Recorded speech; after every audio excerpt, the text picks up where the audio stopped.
Let's talk next about some rules related to hemp production. First, a producer may not handle or produce hemp in any location not listed on his license. So keep in mind when you're filling out that license, it's not just the field where you might grow it, but it's anywhere you might produce it but handle it as well. So make sure you have those included on your license application. A producer may not handle or produce any cannabis other than hemp. And a producer has to have complete control over the land where hemp is grown.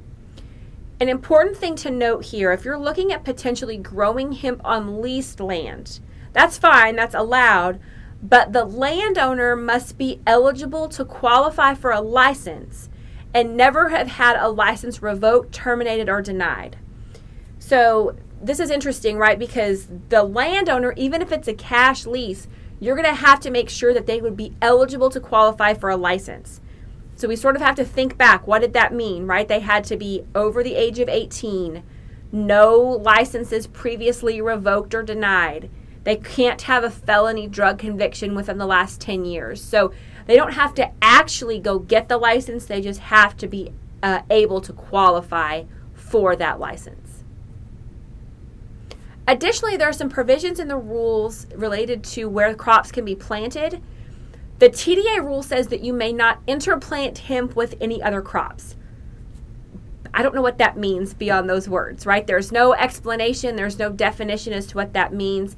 And that's raised some questions for producers about what that means if you were potentially going to plant hemp like on the corners. If you had a pivot and you were growing something else and you wanted to try hemp in the corners, which have been a recommendation from some agronomists, right, to kind of start in a small test area.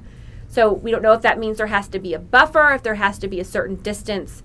I think those are good questions for producers to be asking to try and get some clarification on that. The rule also says you have to keep hemp physically segregated from any other crops.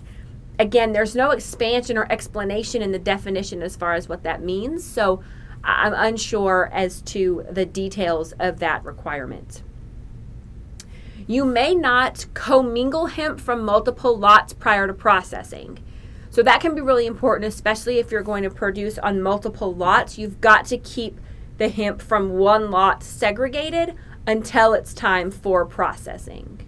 Additionally, if there's any theft of your hemp plant, you need to notify the TDA of that theft within 48 hours.